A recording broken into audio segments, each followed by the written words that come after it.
Greetings, cinephiles! Welcome back to another episode of Delirium Hour, the show that leaves you confused when its episodes don't span an hour. Much like this episode, possibly, maybe.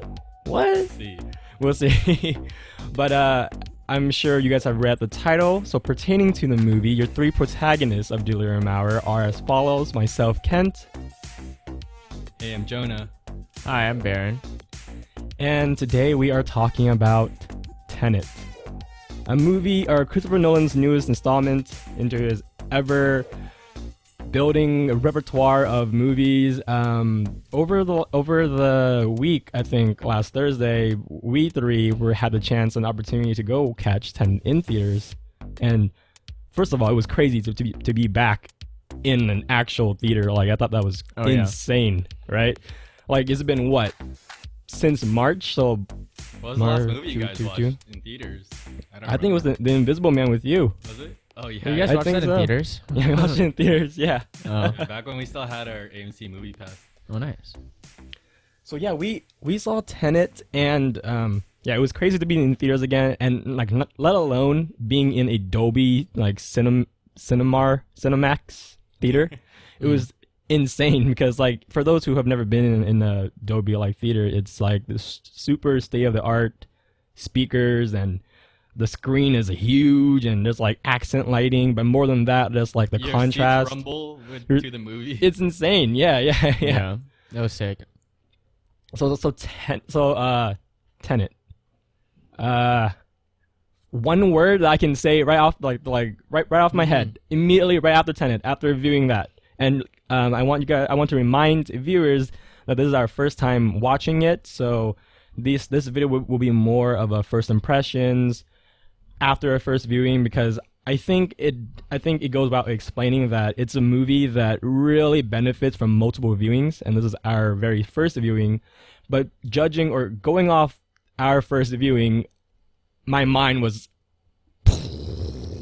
mind blown. I didn't know how to. Does not compute. Does not compute. Does not compute. That was my very first thought right after I watched the movie and everything. Like, it's I was telling, oh my god, sorry for the background noise, but I was telling the guys that this is probably, in my opinion, Christopher Nolan's most ambitious movie to date in terms of like the concept for the premise. Like, you guys have seen the trailers. It's about, I don't know, like they call it time inversion, things and people moving backwards, or how we perceive it to be moving backwards in time. It's insane.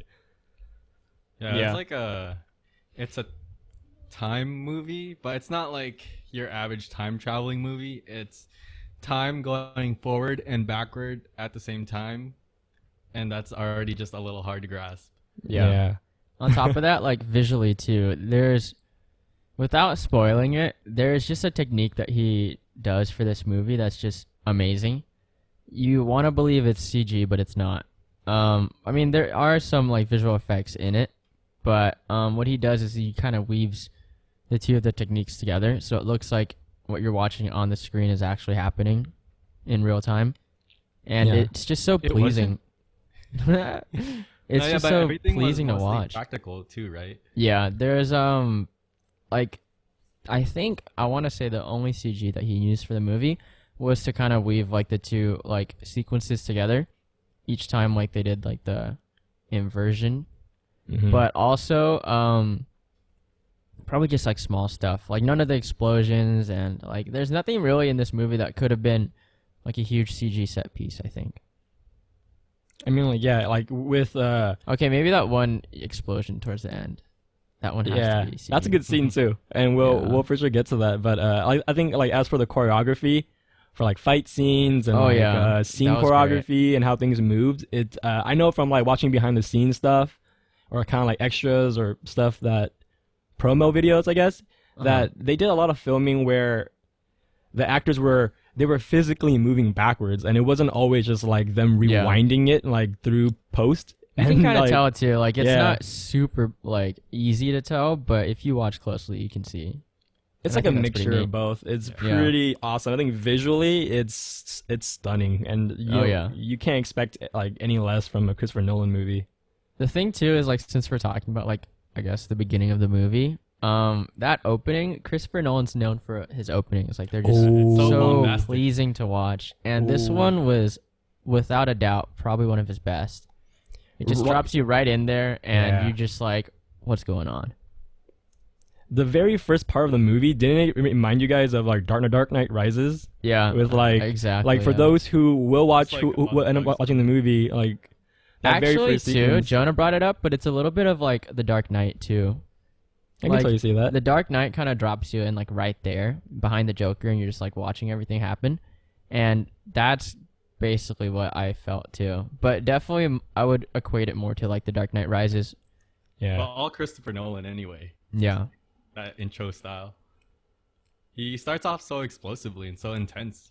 Yeah, you get thrown right into it. It's like there's no even like a slow exposition or slow like setup. It's just you get thrown in there, and then sequences follow, and then bam, main character, you have a mission. Yeah. But also too, I would say pay attention. Like if you haven't watched the movie yet and you're gonna watch it for your first time, you're gonna be rewarded for being an eagle-eyed viewer. Like just notice what you can. Like you don't just stare at the wall all the time and stuff. But if you pay attention to like the little details, you're gonna be pleasantly surprised. Man, to counter that, I mean, like I say you can do that all you want. I kind of feel that it's almost impossible to really catch everything. It's not impossible, Kent. I personally think it's impossible unless you're like, I don't know, man. It's just like I watched a couple of reviews, other people's reviews of this movie, kind of afterwards, to kind of get like a gear of like what everyone else was thinking, and like I guess I wasn't crazy, but like everyone says this too, that with Tenet, the mastering of Tenet was in terms of audio levels was so I guess very Nolan, but in a sense that dialogue was really, really on the low end of the mastering. Oh, it and was. and the score was so like loud and booming, and like dude, like first of all, score was amazing, but like it's all the sound effects and everything were just so incredibly loud, and the dialogue was just so on like the low end that sometimes when they were kind of like in a conversation, there was almost, for me, it was almost no way for you to truly understand what they're saying. And on top of that, there were accents, and there were like other miscellaneous factors that kind of get in the way in like how you comprehend the movie, I feel. You know, but I mean, like, obviously, if you go in and you watch and you're like super eagle-eyed, like Baron says, then you're gonna catch way more than I did, because God only knows I only understood like 30% of that movie. Hopefully 30% of that movie. But that's my interpretation. Well, the movie kind of begs you to go and watch it again anyway. Yeah. Oh, definitely. So I think it'll be fun to go do that again with you guys. We'll for sure trying to get like a second viewing, maybe have a follow-up video or something. Yeah. This movie is definitely one that you have to watch at least twice. Definitely. Maybe 3 times, 4. Yeah. Maybe 3 times 4. Is this gonna be your new Frozen 2, Jonah? No, I don't want to go to the theaters too often again yet. Yeah. With such a crazy like premise and concept behind this movie, I'm reminded of a video when we were talking about our favorite directors, and we were like, when you watch a Nolan film, sometimes you come out with more questions than like answers. Mm-hmm. And I think, again, I can only speak for myself, but definitely a lot of questions after that movie. Yeah, and then I want to get into that a little bit, and I want to say that like Tenet, I feel like call back to what I was saying about like Christopher Nolan's most ambitious movie. I think I really stand by that, because I think in this movie there's like the least amount of hand-holding that Christopher Nolan has given to the audience thus far throughout his filmography. Yeah. And you know, like things are being inverted, things are going back and forward and back. Sometimes they're going forward and back at the same time. There's so many there's so much jargon in the movie, and as like people were as character A and character B were talking about like inversion, they were using so many different like jargon and different words that only like a physicist would like truly comprehend the very first time hearing it. So it just makes the movie that much harder to like understand for me. And I think that's how I felt during Interstellar too. Like space, Space. But even more than Interstellar, even more than Inception, I felt like you can understand Interstellar the first time. Maybe there are things that you didn't quite catch, you know?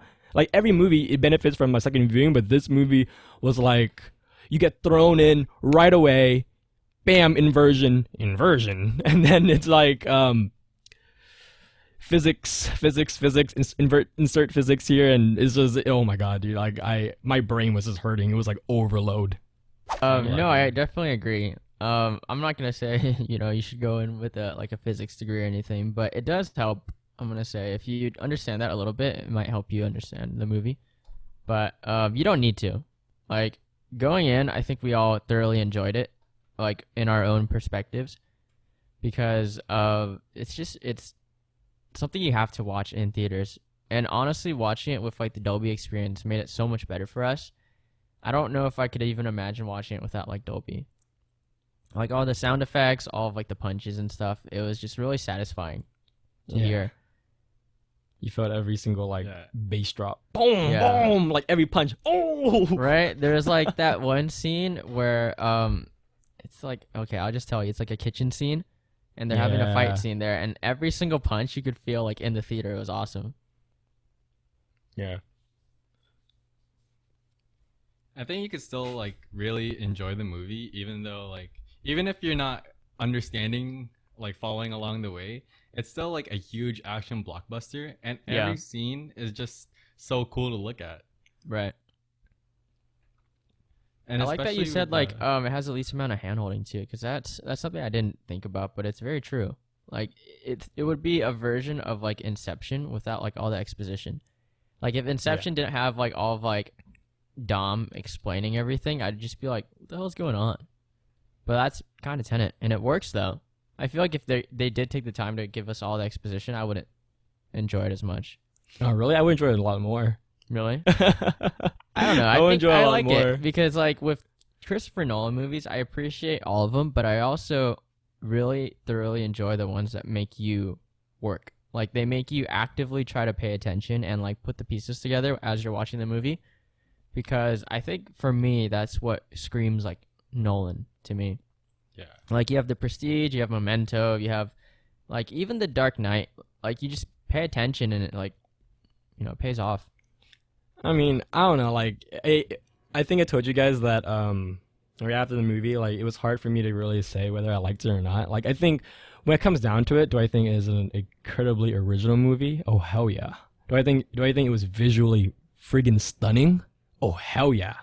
But there's something about this movie, and again, like I am fully aware that I have to see it a second time, but I know that right after viewing it, it didn't really leave me in the same amount of awe that it did like past Nolan movies. And I think a lot of it attributes to how I was able to understand the movie. And like this is obviously saying like I'm one person. I'm speaking specifically about myself. Like maybe someone will go in and understand a lot more. But I think as a very common moviegoer, sometimes it's really hard to digest. Like because when you bring up movies like Inception and you talk about Interstellar, talking about The Prestige, it's like these are very fascinating concepts, right? But there's an amount of like accessibility that these movies offer that Tenet doesn't quite offer right at the get-go. And I'm all one for like, I love thinking about my movies. It definitely made me think.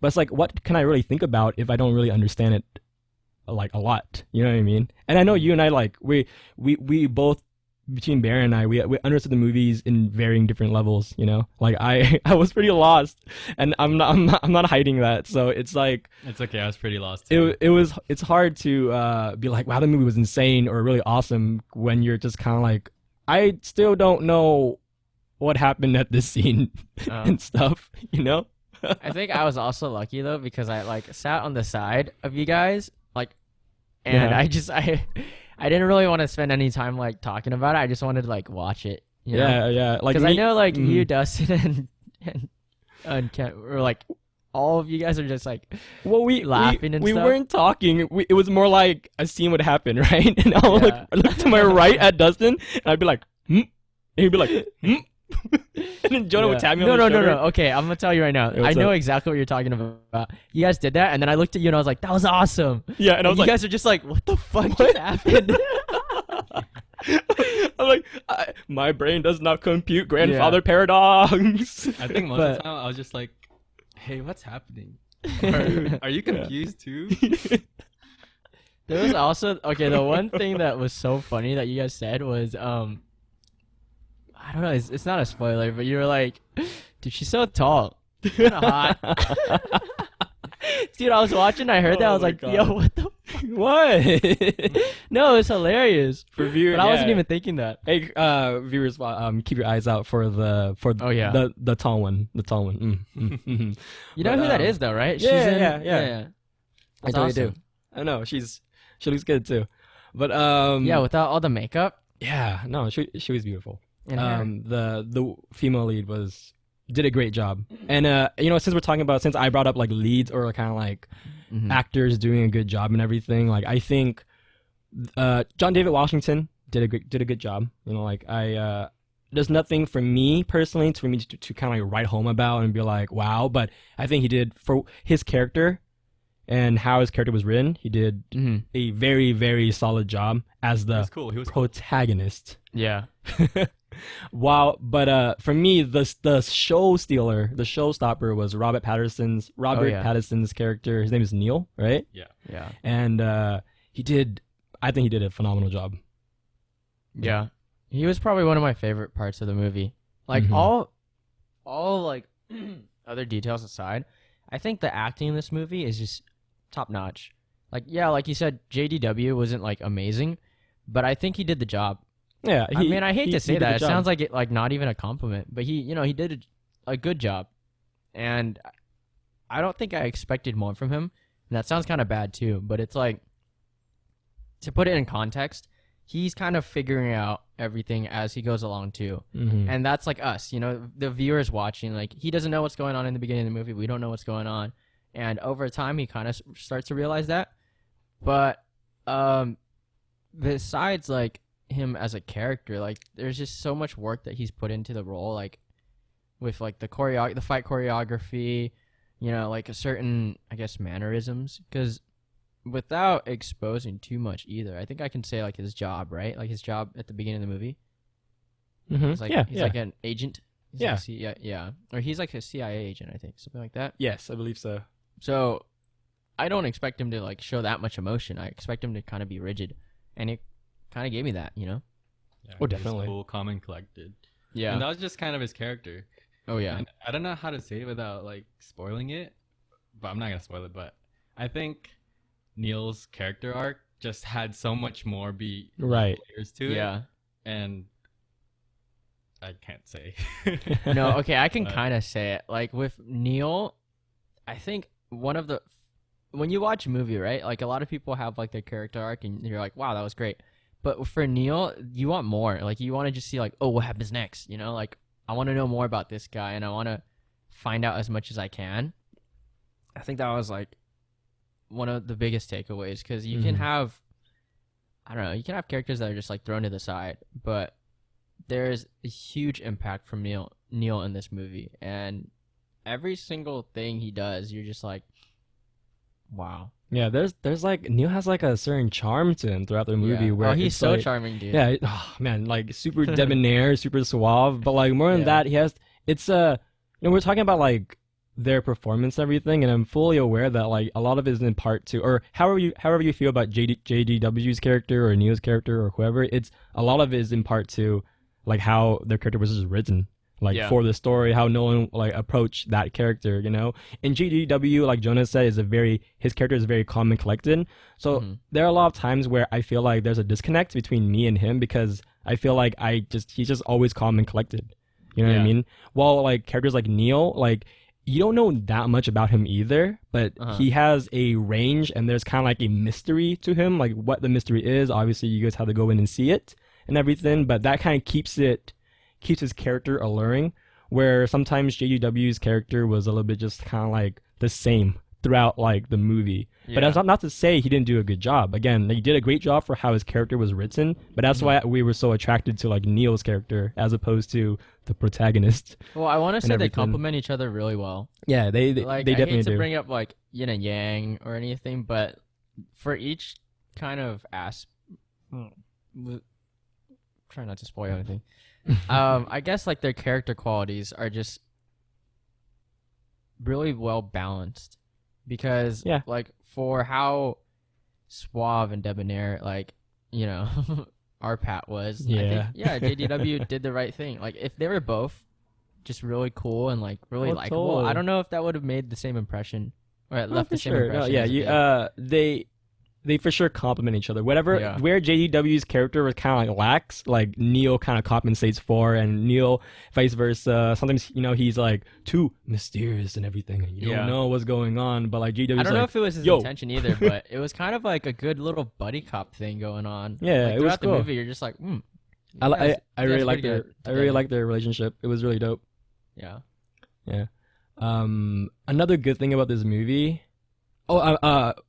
We talked about he's like a CIA spy, right? And I think a big takeaway from, at least again, for me from this movie is this movie feels like if Christopher Nolan directed a James Bond movie.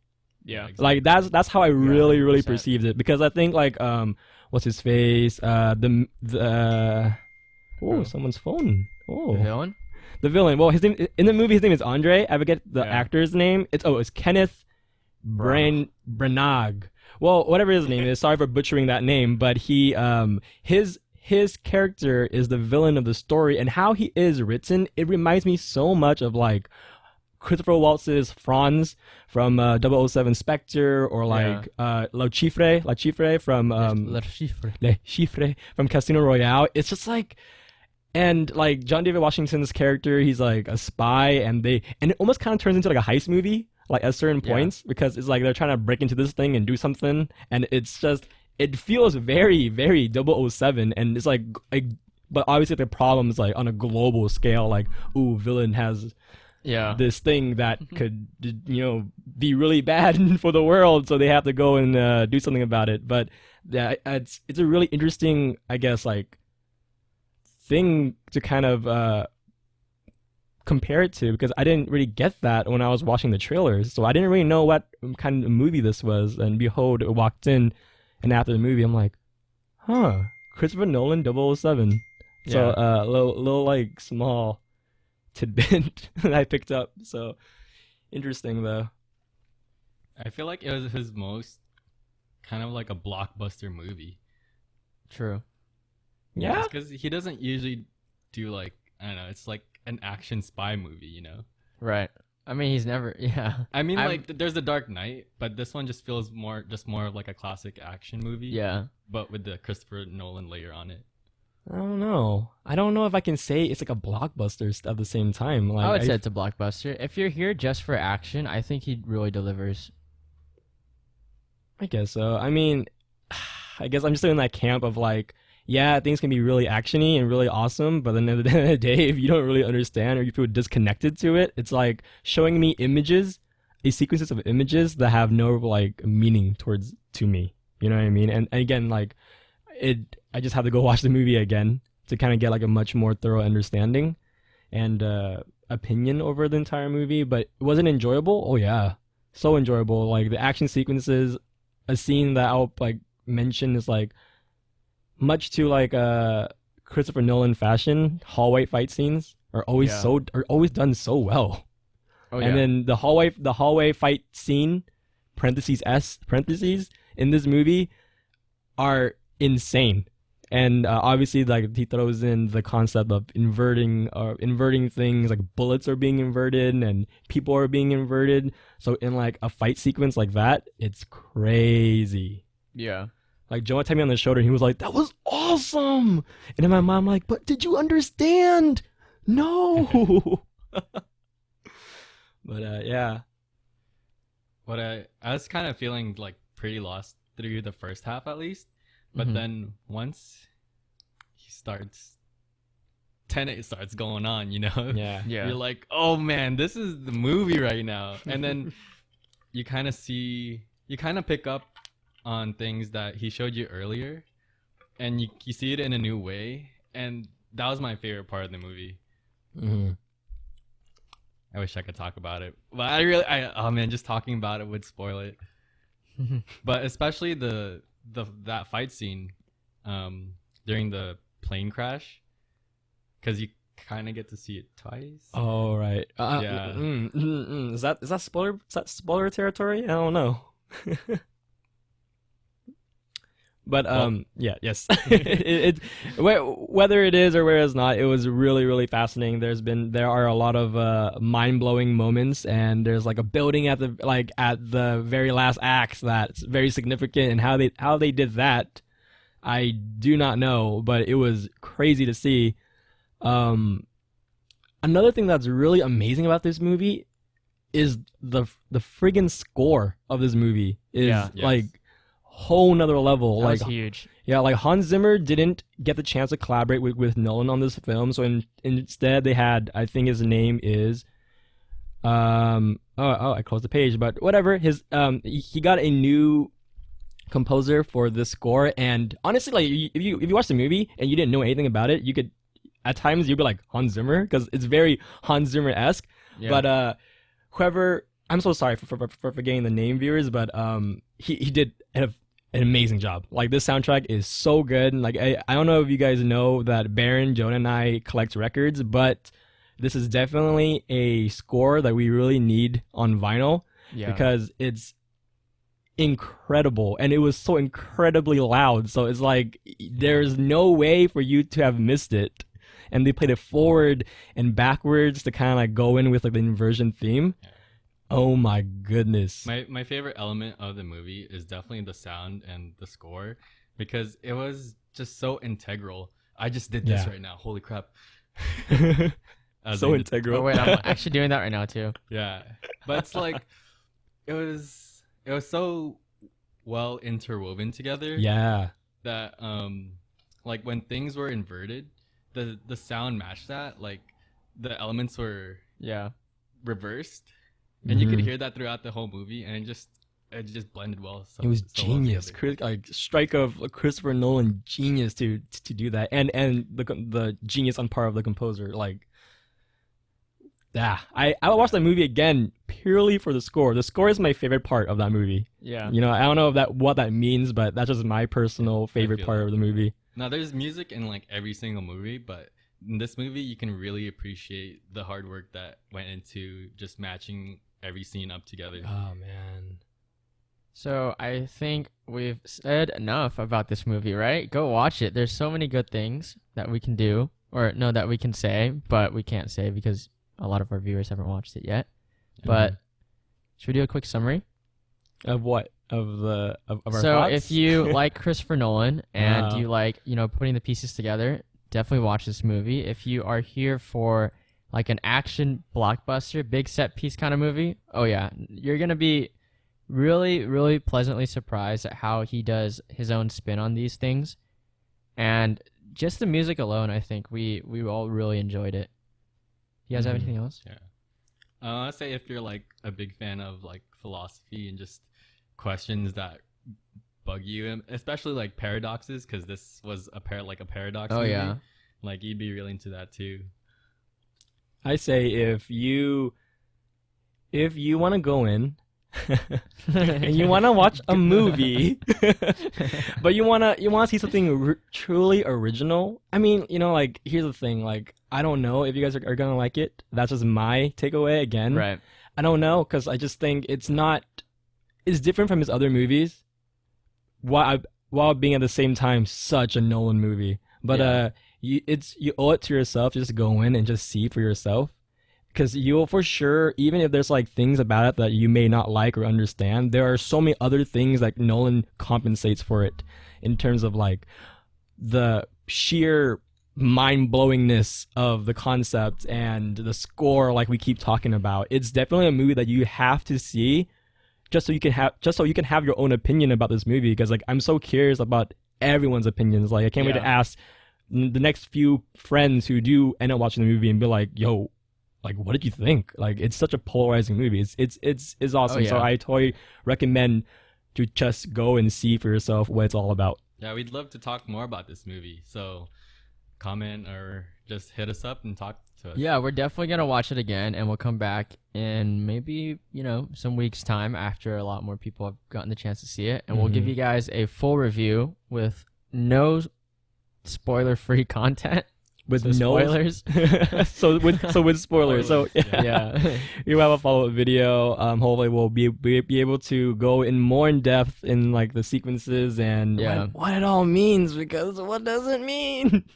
But definitely go watch this movie, guys. I think you'll be pretty happy that you've seen it. And plus, it's kind of, depends on how your perspective on like COVID is and everything. But it's a nice reason to get out, because I think when Nolan said way back when that he was going to try his best to make sure this comes out in theaters, like, there's a reason for that. He's not going to just, push you guys out of the house for no reason, put you guys at risk. But this is definitely a movie you want to watch in theaters. Just go watch it. Go be safe. Wear your mask. Be safe, yeah. Clean the seat. Yeah, this is a master-crafted film, and you'll enjoy it no matter what. And if you have a little bit of cash, too, watch it in Dolby. Dolby is like kind of a staple that we've been doing recently. I think any movie in Dolby is great, but this movie, without a doubt, is probably one of the most enjoyable movies to watch in Dolby. It's insane. Yeah. Especially the soundtrack. Especially the soundtrack. Yes. Oh yeah. Can't wait for that on vinyl whenever it does come on vinyl. But so you've heard our thoughts. That was our first impressions. Hopefully we will have a follow-up video. Please go out, support your local theaters, but be safe at the same time. Bring your own hand sanitizer. Be sure to wear your mask during and before and throughout the entire movie. Keep everyone safe. Thank you for watching Delirium Hour. Yeah. You can catch us on Spotify.